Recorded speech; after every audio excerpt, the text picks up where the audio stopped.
I am the Tofu Golem. Please enjoy the video. Start by picking the photos you want to send and why you are sending them.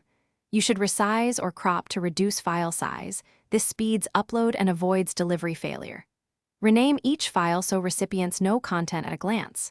Once done, decide whether you will attach images directly, embed them in the email body, or use a cloud link. Make this choice now because it determines the next steps and which tools or settings you'll use. Now execute the method you chose.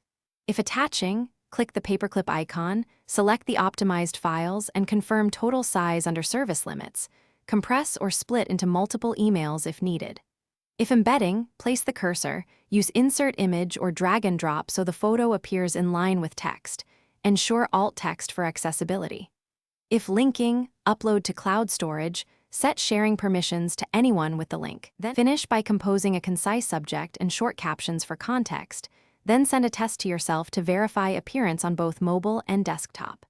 Make sure images load and links open without extra sign-in steps. If something goes wrong, troubleshoot. Reduce file size or convert heavy formats like RAW to JPG, check attachment limits, or switch to a shared folder with correct permissions. If recipients still can't access photos, ask them for their preferred delivery method before resending.